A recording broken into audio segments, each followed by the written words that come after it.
Com base em testemunhos de pilotos de aeronaves particulares e militares, em fotografias analisadas cientificamente, em declarações de aeronaves militares, especialmente da Bélgica e da União Soviética, parece que podemos dizer que os OVNIs existem, que são dirigidos por desconhecidos e que devem vir de algum lugar.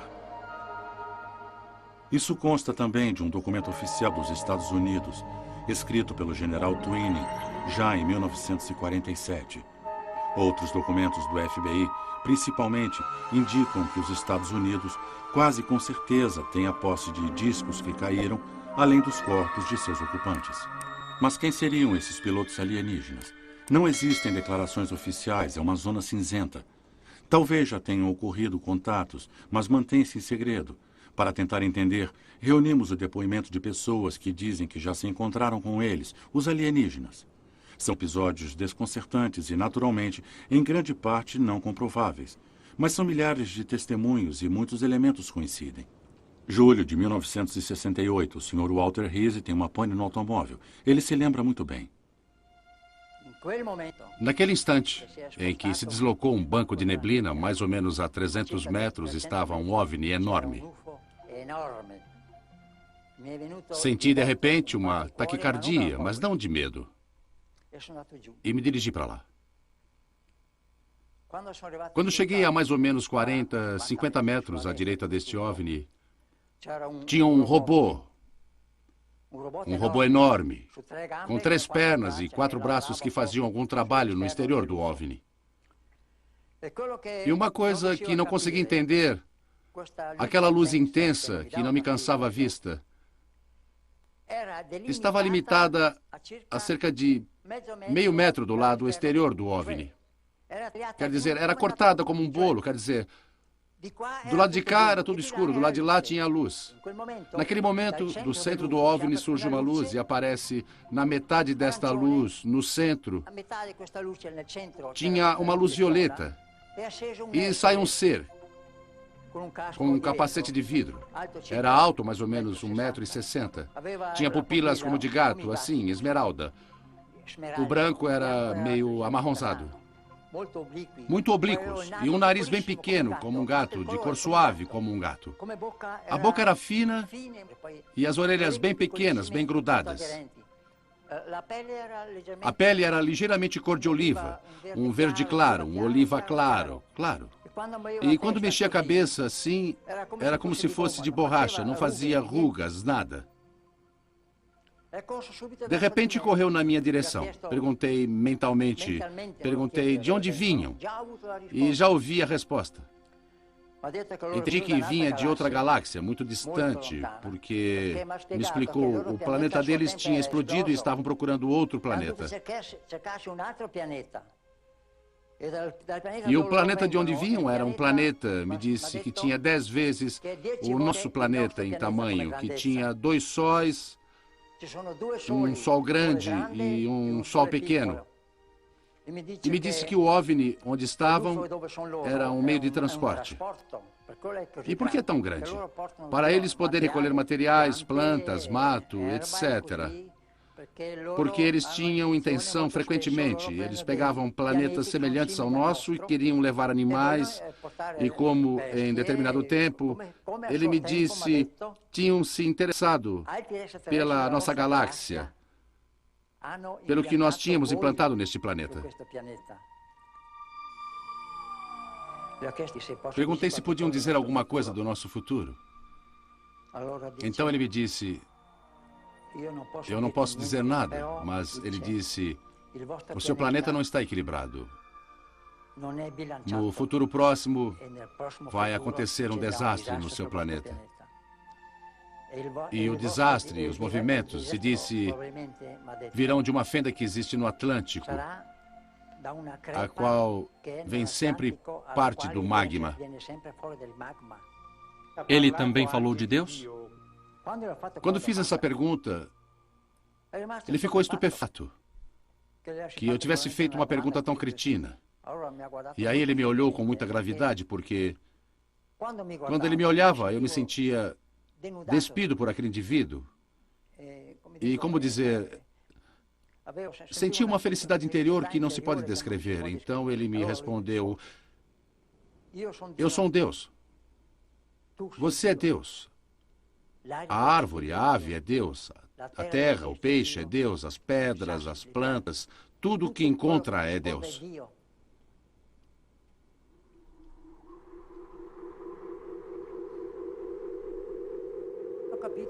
Entendi que estava para ir embora. Aí senti desespero. Fiquei olhando intensamente e gritando, pensando, mas falava em voz alta também. Eu disse: não me deixe assim, me dá alguma coisa sua, não me deixe assim, não me deixe sozinho, me dá alguma coisa sua.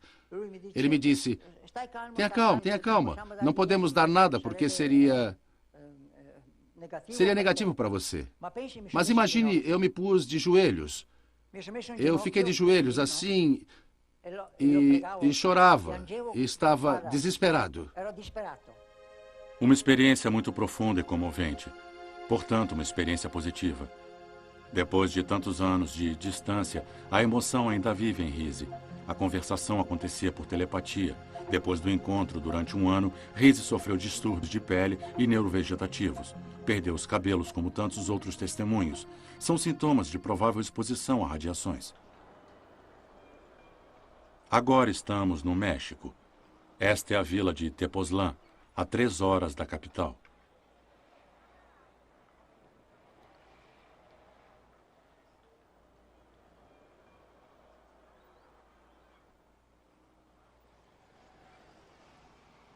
Aqui encontramos Carlos Dias, um personagem extraordinário. Há 15 anos, Carlos também teve um encontro que mudou a sua vida. Viu no céu diversas vezes objetos vermelhos enormes e entrou em contato com seus ocupantes. Os encontros aconteciam a toda hora. Estas luzes vermelhas já são vistas há séculos nas montanhas ao redor de Tepoztlán. Um pico tem o nome exatamente de Cerro de la Luz, Pico da Luz. Ainda hoje são muitos os habitantes que veem essa luz, mas Carlos diz que também teve contatos.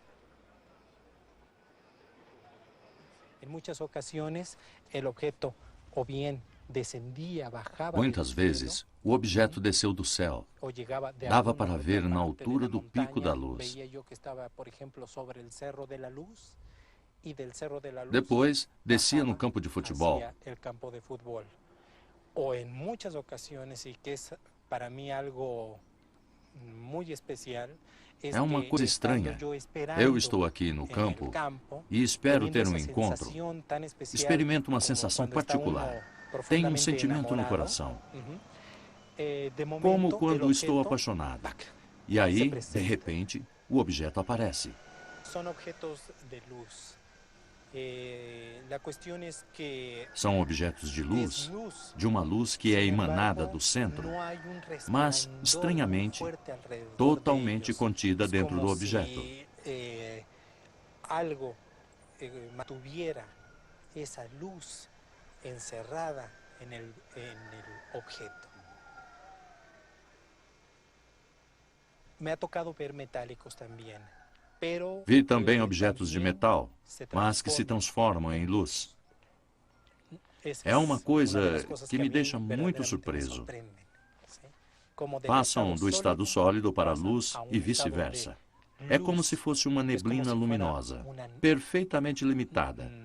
Neblina, uma neblina luminosa, perfeitamente limitada. Com milhões e milhões de pontinhos luminosos de energia. É um espetáculo realmente maravilhoso. Carlos também entrou no OVNI.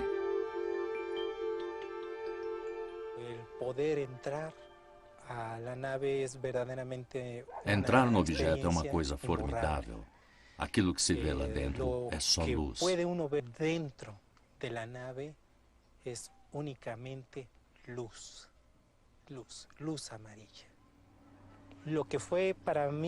A coisa que para mim foi mais emocionante foi quando tentei tocar minha cabeça. Pensei, bueno, ¿qué sucede si sigo el viaje de mi mano? Percebi que minha mão atravessava a minha cabeça. Eu tinha consciência que estava fazendo um movimento. Claro, quer dizer, meu corpo também tinha se transformado em luz. Se transforma también en la misma luz.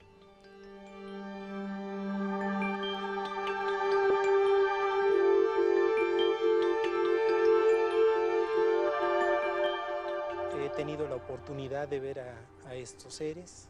Pude ver os seres na forma que tinham adquirido para estar entre nós. São como nós. Eles interferiram na própria estrutura genética para conseguir isso. São como nós. Fazem isso porque querem nos entender, nos estudar.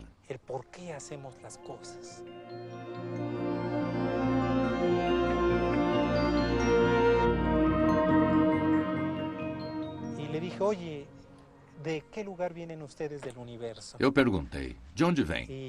Ele caminhava na minha frente. Caminar, ele iba delante de mim e volteou. Ele parou, me deu um tapa nas costas e disse, Carlos, eu poderia dizer de que estrela, de que constelação nós viemos. Mas o que importa é que estamos aqui.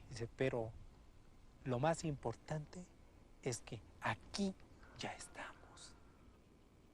¿Por qué vienen a la Tierra? Por que vêm à Terra? Acho que é pelo mesmo motivo que nós também viajamos, que é conhecer este universo maravilhoso. Acerca de lo que nos brinda este maravilloso universo. Eles me han comentado que o planeta Terra disseram que o planeta Terra é realmente um oásis, é único. Temos que prestar atenção, porque se sairmos daqui, não vamos saber para onde ir.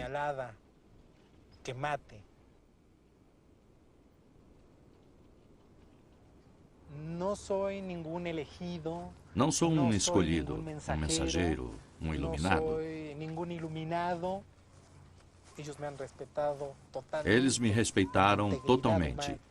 E eu também tive o máximo de respeito por tudo que me mostraram e disseram.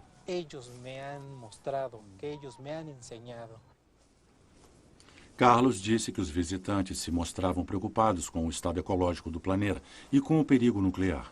Muitas espécies de vida estão morrendo todo ano. Eles se limitavam a chamar a atenção, mas não poderiam interferir diretamente. Respeitam nosso livre-arbítrio.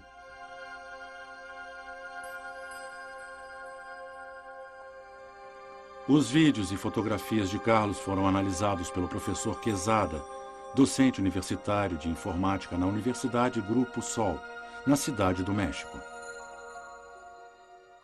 Sobre o caso de Carlos Díaz, a universidade tem 3 anos investigando-lo. Estamos estudando o caso de Carlos Dias há 3 anos. Até agora não temos nenhum elemento para duvidar dele. Professores e alunos analisaram suas fotos e o vídeo.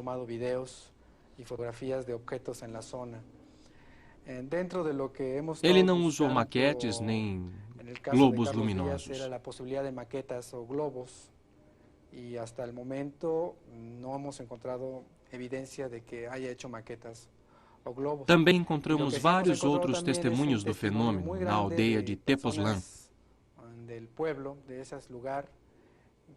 São pessoas de diversos níveis sociais, completamente estranhas ao fenômeno de OVNIs. Completamente de diferentes status sociais e muitas delas completamente alejadas de lo que es el fenómeno OVNI. Como universidade é tudo o que posso dizer no momento. Não há elementos de dúvida. A aventura de Billy Meier começou em 1975, quando um impulso interior o levou às montanhas. Ali, avistou e fotografou os OVNIs. Mais tarde, entrou em contato com os seres que lhe disseram que vinham da Pleiade, a 500 anos-luz da Terra. Com nosso conhecimento, naturalmente, uma distância insuperável. Meier vive totalmente isolado há anos. Vamos ouvir seu porta-voz, o Dr. Mossbrugger. Como os pleiadianos conseguiram nos alcançar?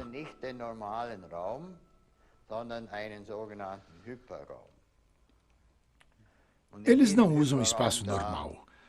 mas se deslocam no chamado hiperespaço, que pode ser alcançado voando-se a velocidades x vezes superiores à da luz.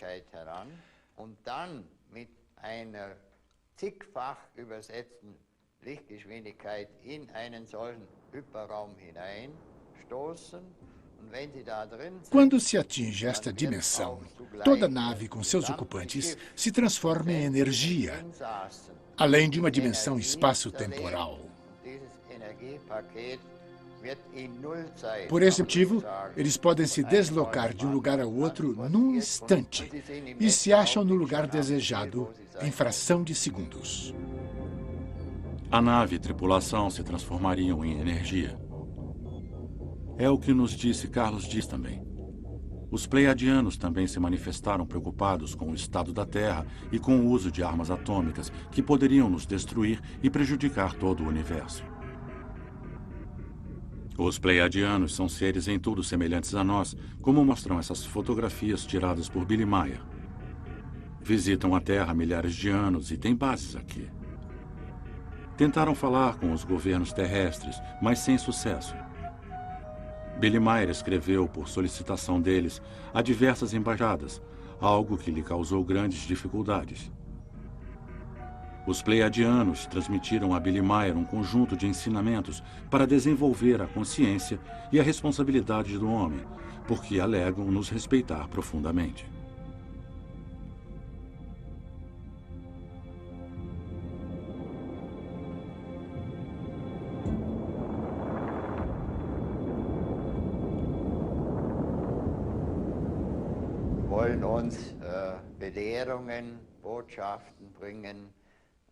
Os pleiadianos nos dão ensinamentos que refletem antigas verdades esotéricas. Para mim, são as verdadeiras e autênticas leis da criação. Nos dão diretrizes para uma conduta correta da vida. Billy Meier é um personagem bastante controverso. Após as primeiras experiências de contato em 75, começou a se criar a seu redor um grupo de pessoas interessadas no fenômeno, que também, em consequência dos muitos ataques e críticas sofridas, fecharam-se como em si mesmo e se isolaram. De acordo com alguns observadores, teriam se transformado numa seita, mas diga-se que não foi feita doutrina alguma, nem coibiram os membros. Houve acusações polêmicas sobre a autenticidade das fotografias e dos filmes de Meier. Materiais assim como este, sem dúvida, são fraudes.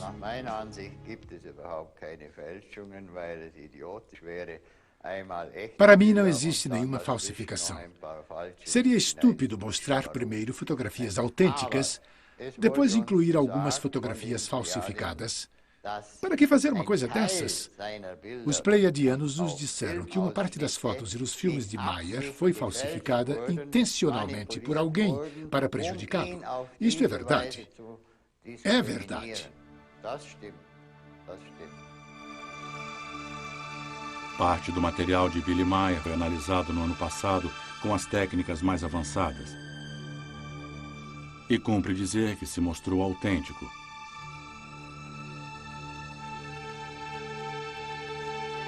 Wendell Stevens, um pesquisador norte-americano, examinou no local os ângulos das fotografias e dos filmes.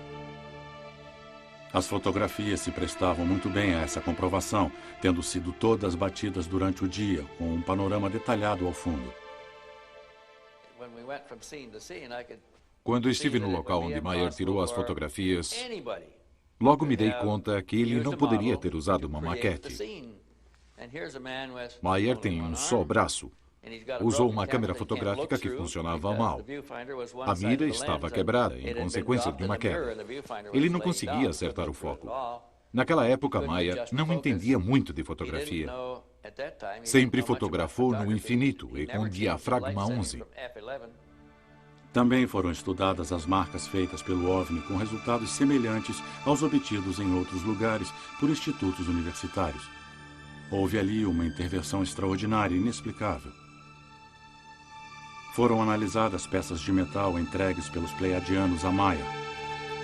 Eram de uma liga desconhecida, provavelmente resultado de fusão a frio, técnica que o homem não conhece.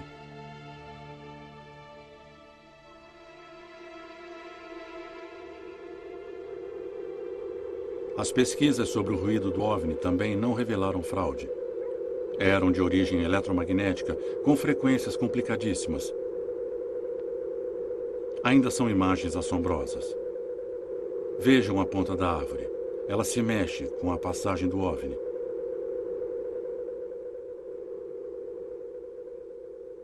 E aqui se vê um Mirage do exército suíço que observa o OVNI. Um avistamento jamais confirmado oficialmente. As análises não revelaram elementos suspeitos. O Mirage tem seu volume e emana calor. Não é uma sobreposição fotográfica. O testemunho de Billy Meier, como dos outros, é desconcertante, mas há elementos comprováveis. Meier se submeteu até mesmo ao soro da verdade com resultados positivos. No norte da Itália, encontramos Giorgio Di Bitonto, que nos anos 70 manteve uma série de encontros com seres de nível moral altíssimo a bordo de um OVNI. Di Bitonto nos apresenta um tema muito importante. Além dos encontros com seres de outros planetas, mas pertencentes à nossa dimensão, haveria também encontros com seres de outra dimensão, ou seja, de outros planos de existência. Di Bitonto e sua companheira foram chamados por uma voz interior a esta clareira, onde assistiram muitas vezes à descida de uma forte luz branca.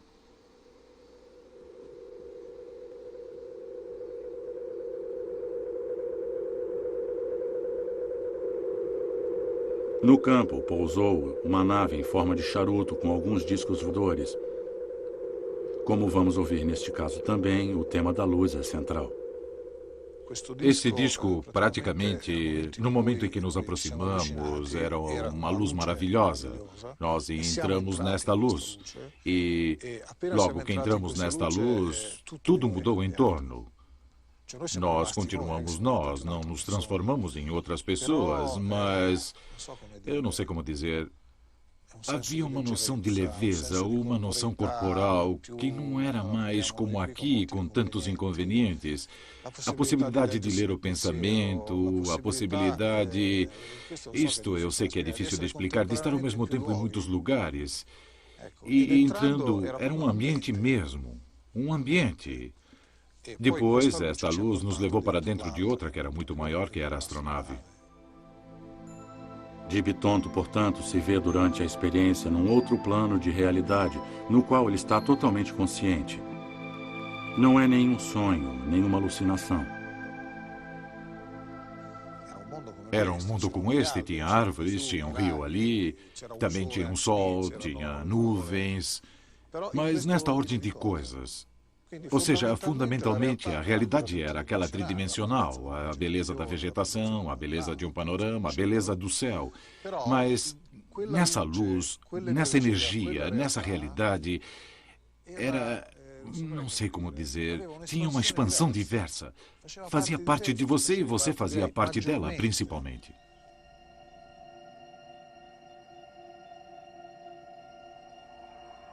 Também foi mostrado a Di Bitonto, numa espécie de plano, o estado perigoso do nosso planeta e o futuro que nos espera. O planeta está sendo asfixiado, a vida é um perigo, mas o destino está nas mãos do homem.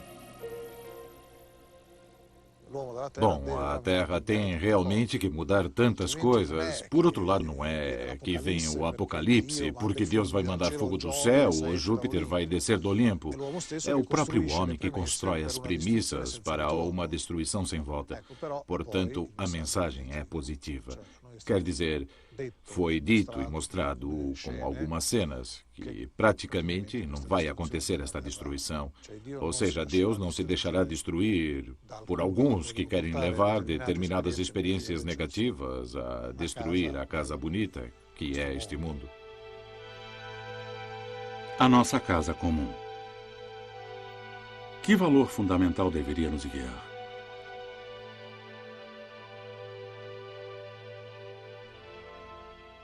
O amor. E como qualidade do amor foi indicada a bondade. O amor é entendido como o superamento dos limites egoístas, das vantagens limitadas, pessoais. Ou seja, entrar no visual em que eu não posso me permitir uma coisa que me agrada, mas desagrada a você. Uma coisa que é vantagem para mim, mas desvantagem para você. Portanto, esta ótica aberta nos leva além deste limite, nos leva a uma harmonia universal, a uma finalidade universal, onde tudo vai concorrer ao fim que é bom. É uma visão análoga à das grandes tradições espirituais. Como se devem entender os diversos planos de realidade nos quais se manifesta a energia vital? Me explicaram que a energia tridimensional forma o mundo físico. Depois, há outras dimensões superiores, que eles chamaram de energia cósmico-astral. Ou seja, esta energia vital não é mais sólida como a matéria, mas ainda não é o espírito. Ainda se assemelha muito à solidez e à forma da matéria, mas eles disseram que enquanto a matéria é tridimensional, ali temos uma pluridimensionalidade. Temos uma... Em vez de 3 formas, temos muitas outras formas. Portanto, quanto mais se sobe nesta escala de dimensões dos mundos, mais se distancia da matéria e mais a energia vital é sempre menos sólida como tridimensional e sempre mais leve e espiritual, até que se chega à barreira ideal, que eles chamaram de barreira celeste, além da qual estão todas as formas e nenhuma. Quer dizer, as formas são criadas se quiserem ser criadas, porque existe a total liberdade de expressão do ser. De Bitonto disse que viu no plano mais alto, mas onde ainda existe forma, algumas manifestações do Espírito Supremo.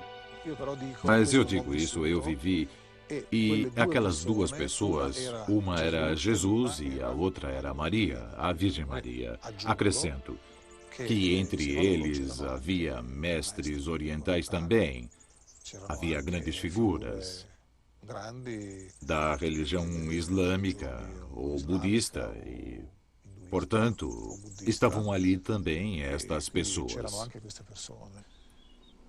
A experiência de Bitonto lembra muito, em certos aspectos, aquela de muitos místicos levados ao céu numa esfera de luz ou sobre um carro de fogo. Sua visão das diversas dimensões reflete a de algumas tradições religiosas. Bitonto não se considera nem mensageiro e nem tem o seu grupo. O aspecto místico pode surpreender sem dúvida.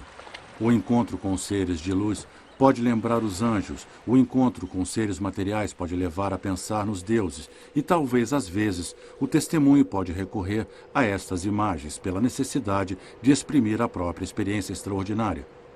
Giorgio Bon Giovanni encerra em si o aspecto religioso e o aspecto, digamos, ufológico. Ele foi discípulo de Eugênio Siragusa, famoso contatista siciliano. O caso de Bon Giovanni é muito especial porque apresenta também manifestações físicas impressionantes. Eu vi sair da Virgem de um estranho globo luminoso. Um globo luminoso em forma de sino, como se ela saísse de um sino de cristal. Um sino enorme assim. Eu me lembro dos tipos clássicos de OVNI que se veem, que já foram filmados e fotografados. Não quero dizer que fosse um OVNI, mas a semelhança era tanta que não se pode deixar de pensar numa relação. Depois dessa visão, uma voz interior o manda dirigir-se a Fátima, onde a Virgem apareceu em 1917 para 3 crianças. Naquela ocasião, uma luz branca fortíssima brilhou no céu, junto ao sol, e o seu calor enxugou os presentes molhados da chuva. Mais uma vez, uma luz branca. Bon Giovanni assim vai para Fátima na esperança de um sinal. Sobre o carvalho, no santuário existe um carvalho muito grande. Eu vejo aparecer de novo este ser de luz. A Virgem, a Mãe Celeste. Ela me deu uma longa mensagem, que praticamente se trata da minha missão.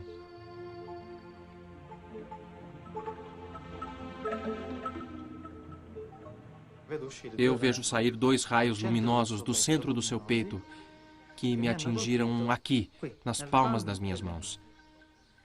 Porque eu estava assim. Então, quando eu vi o raio, ninguém mais via nada. Quando vi que atingiram as palmas das minhas mãos, eu quase morri de dor.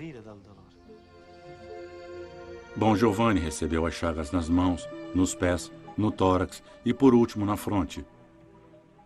O misterioso fenômeno dura anos e já foi estudado por diversos médicos. O sangue que sai das feridas tem características diferentes do sangue de suas veias.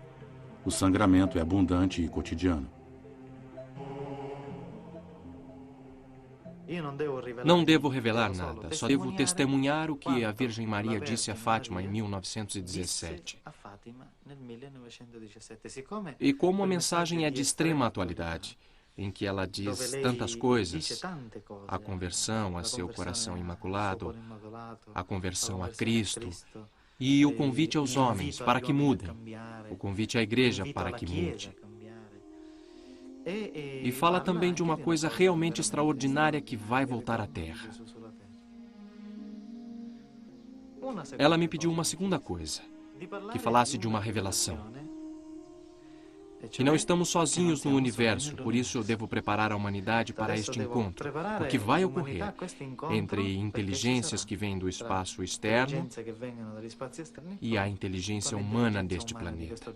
E isto vai acontecer antes que Jesus volte à Terra. Os extraterrestres são seres que foram criados pela mesma inteligência, pelo mesmo Deus que nos criou. Mas nesta civilização foram muito perspicazes, muito inteligentes para aceitar a visita e reconhecer a visita daquele que os criou.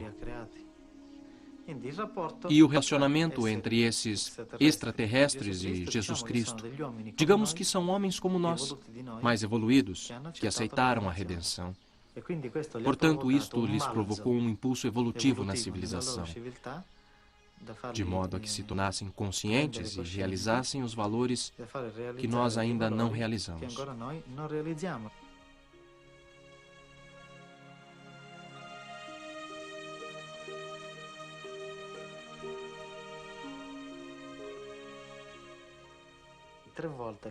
Eu a vi fisicamente 3 vezes.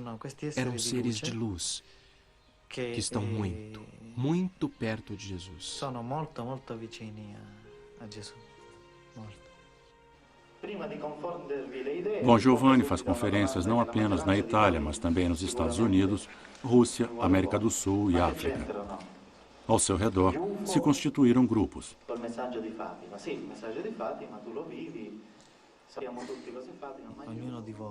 Cada um de vocês pode fazer qualquer coisa, de iniciativa própria, com a própria ideia, com a própria cultura, com a própria religião, com o próprio modo de ver. Pode fazer qualquer coisa e deve fazer qualquer coisa para salvaguardar a vida deste planeta.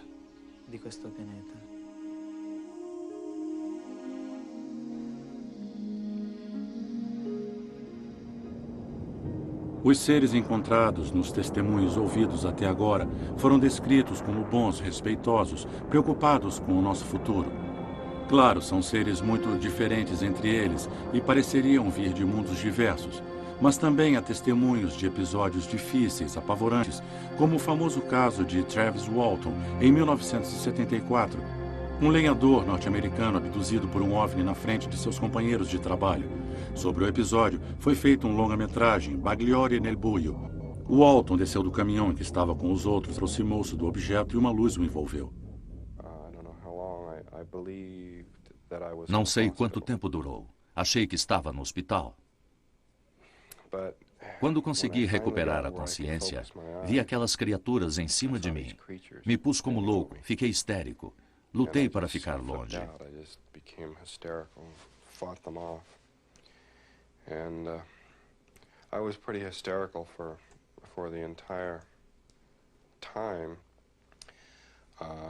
Eles me fizeram deitar sobre uma mesa e colocaram uma máscara sobre meu rosto.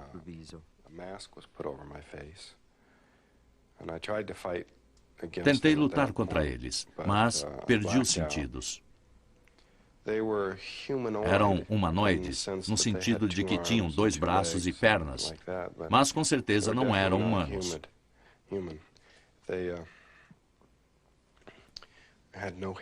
Não tinham cabelo, eram de estatura baixa, a cor da pele era acinzentada, tinham olhos muito grandes. O modo como me olhavam me deixava apavorado.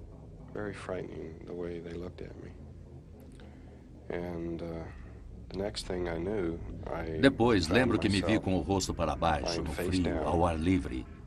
Olhei em direção ao alto e vi uma luz sobre mim. Olhei outra vez para entender de onde vinha aquela luz, mas, nesse momento, ela se apagou. Não sei se na astronave teria fechado um portão ou uma porta, mas a luz se apagou exatamente quando eu me virava para olhar. Por isso, não sei se a luz se apagou ou outra coisa. Sei que vi a astronave um segundo antes que chispasse em direção ao céu. Um instante depois, tinha sumido. Travis Walton se viu no bosque. Tinha uma barba longa de 5 dias, o tempo que tinha desaparecido. Seus companheiros tinham sido presos por suspeita de homicídio e submetidos ao soro da verdade. Walton também foi depois. Não há elementos que digam que o episódio não foi real.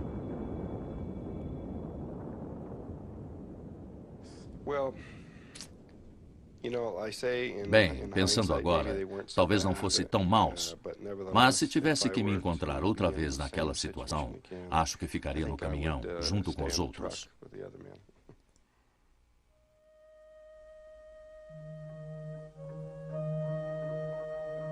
O interior piamontês. Maurizio Cavallo, uma pessoa muito sensível, foi vítima desde 1981 de diversas abduções. Uma noite, em companhia de amigos, viu uma luz concentrada no céu. Desde então, uma voz interior começou a lhe falar e uma noite o obrigou a voltar ao local do avistamento. Eu me vi de novo naquele lugar e, de repente, percebi que estava embaixo de uma enorme esfera de fogo incandescente.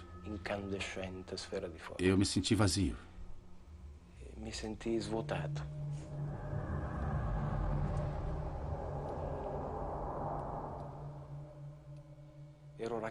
Estava preso num objeto com uma luz muito estranha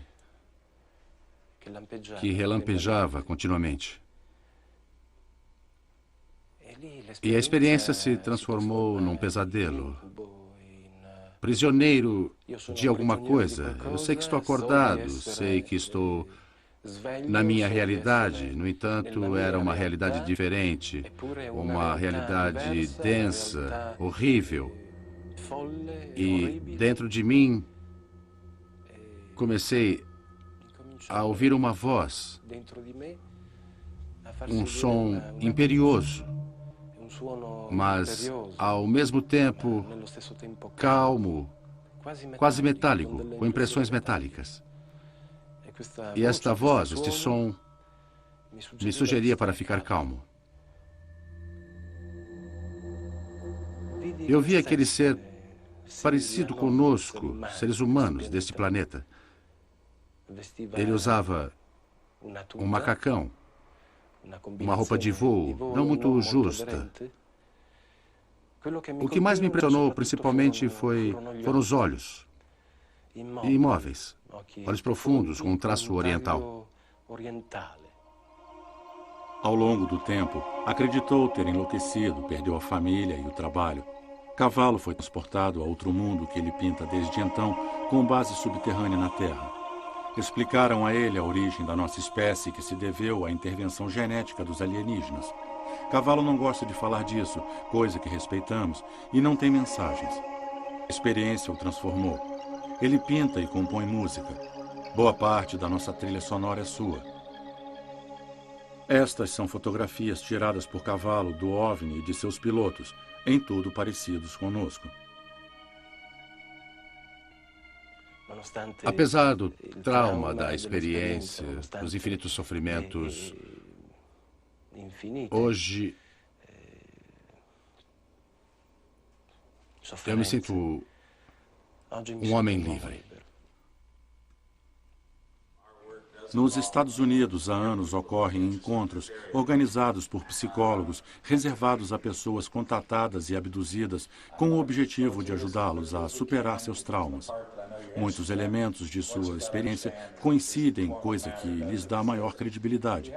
O psicólogo Leo Sprinkle, o responsável, é um dos maiores estudiosos do assunto. Na minha opinião, a maior parte dos contatados é psicologicamente normal. Não se trata, digamos, de psicóticos, de neuróticos, etc. São pessoas inteligentes e cultas. São sinceras ao descrever aquilo que dizem estar acontecendo com eles. Também o psicólogo Richard Boylan, famoso estudioso do tema, há muitos anos acompanha muitos contatados. Este é seu parecer. Trabalhei com 165 pessoas que tiveram encontros com extraterrestres. Compreender seus sentimentos pode ajudá-los a perceber que sua experiência não é uma coisa estranha que aconteceu somente com eles, mas também a milhares de outros. Nos últimos anos, tem-se falado de muitas abduções realizadas por seres pequenos de cabeça grande, os cinzentos, de acordo com a cor de sua pele. São episódios registrados principalmente nos Estados Unidos, mas também na Europa e em outros lugares. Bud Hopkins é um dos estudiosos mais famosos do tema. Acompanhou centenas de casos no mundo todo, ajudando os abduzidos a superar seu trauma através da hipnose, mesmo que alguns deles recordem o fato conscientemente. Frequentemente, a abdução ocorre à noite. Os cinzentos podem atravessar paredes, materializando-se e desmaterializando-se. Comunicam-se telepaticamente.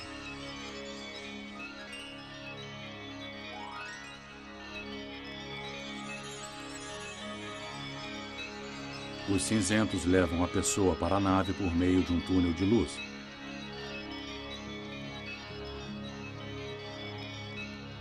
O abduzido depois é submetido a um exame médico com várias extrações. Dos homens, quase sempre retira-se o esperma e das mulheres, o óvulo.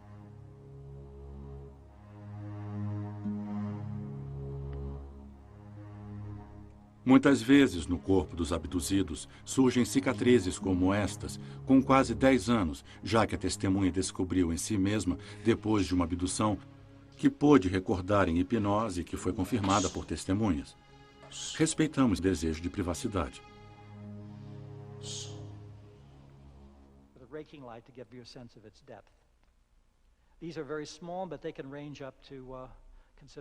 Hopkins mostra numerosos exemplos de feridas, mas há casos em que se descobriu até mesmo a existência de pequenos objetos implantados no abduzido. Estes foram estudados em laboratórios universitários. São objetos estranhos, cujo objetivo não é entendido.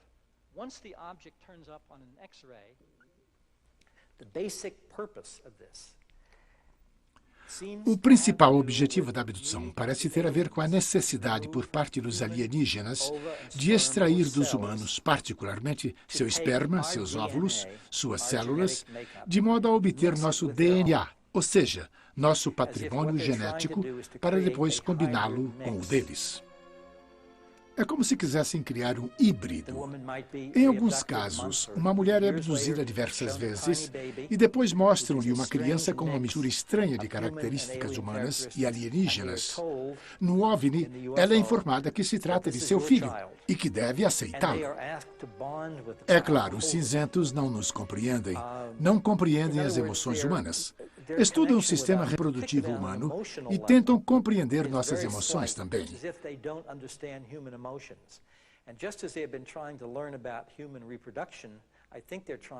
Acho que estão interessados em coisas que, para nós, são muito simples, como, por exemplo, o modo como tomamos conta de nossos filhos, como tomamos conta uns dos outros, como nascem os vínculos sentimentais.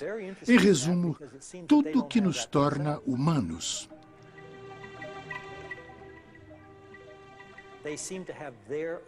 Estão interessados nas emoções porque eles não as têm. Parece ter um programa deles, dos projetos deles, que, pelo que parece, não tem nada a ver com o bem da humanidade. Os seres humanos desenvolvem o medo confrontando-se com eles como se fossem o demônio. Mas eles, os cinzentos, jamais quiseram fazer mal deliberadamente a alguém. Isso torna o fenômeno ainda mais estranho. O comportamento dos cinzentos não é em relação ao medo, aos desejos, à esperança do homem. Tudo isso me faz pensar que os cinzentos sejam absolutamente estranhos ao nosso universo, que tenham necessidades e comportamentos próprios. Só acidentalmente fazem coisas terríveis aos seres humanos. Não é seu objetivo, mas às vezes acontece. Mas há provas, além dos implantes no corpo, de que seja tudo real?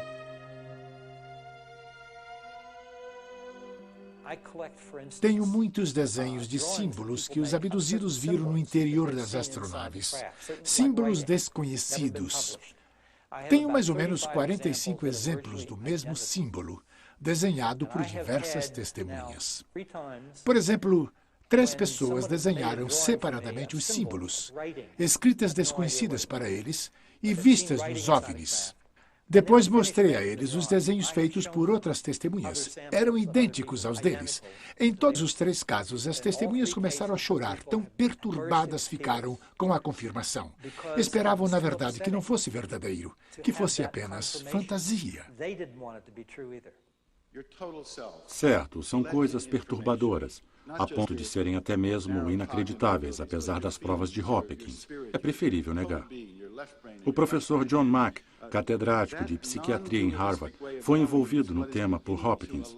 No início, Mack se mostrou muito cético, mas depois estudou mais 50 casos. As experiências das pessoas abduzidas são totalmente autênticas. Não tenho razão alguma para acreditar, para concluir que tenha acontecido alguma coisa diferente daquela que me relataram. Minha profissão é a psiquiatria.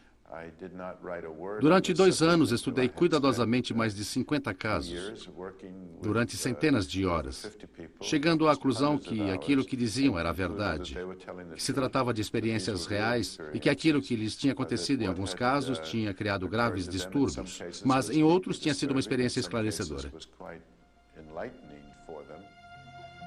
Há realmente muitos casos nos quais, depois da extração de substâncias orgânicas, um alienígena alto, um tanto humano, e que parece dirigir os cinzentos, mostrou aos abduzidos os perigos que a humanidade está correndo. Em muitas testemunhas, isso provocou uma transformação interior.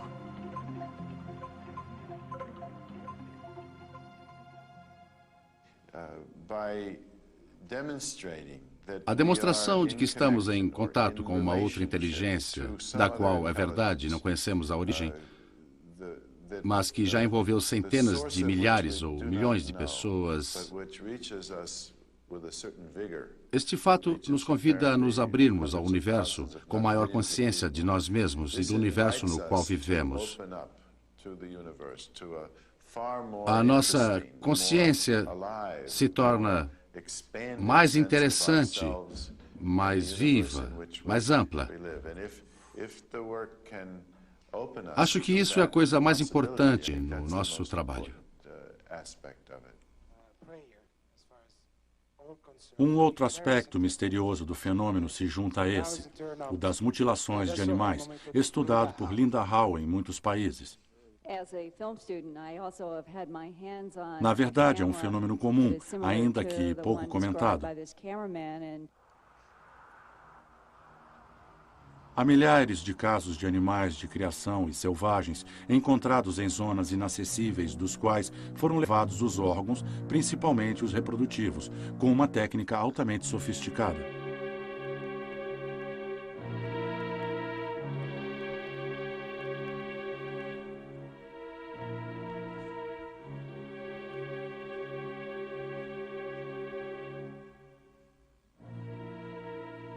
Muitos casos nos Estados Unidos foram atestados por autoridades. O motivo pelo qual esse fenômeno, desde o início, ou seja, desde os anos 60, pareceu tão estranho, era que não havia vestígios de sangue nas feridas e não havia sangue na terra também. Não havia pegadas nem mesmo em volta dos animais, nem mesmo as dele. Em muitas ocasiões foi vista uma luz descendo do céu.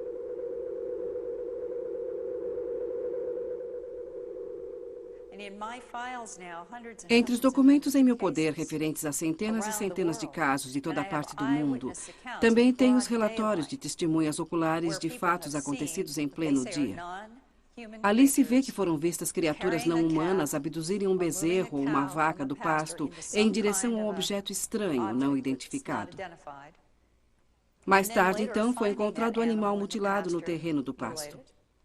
Ou o animal simplesmente desaparecia da fazenda.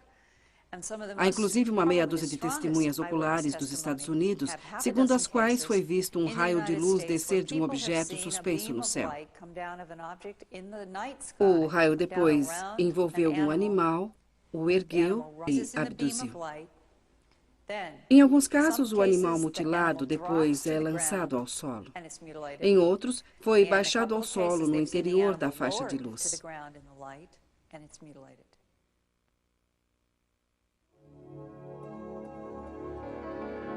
Começamos esta reportagem dizendo que há declarações oficiais sobre a existência de OVNIs inteligentes, mas nenhuma sobre quem os dirige.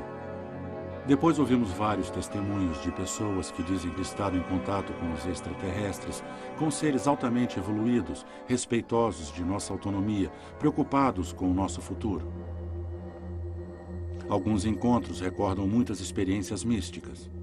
Mas também há casos inquietantes de abdução de seres humanos e de mutilações de animais. Pareceria por isso que tenham sido visitantes distintos, com objetivos múltiplos e muitas vezes incompreensíveis. Mas é um fenômeno novo? Segundo muitos estudiosos, não. Há milhares de anos somos visitados pelos OVNIs.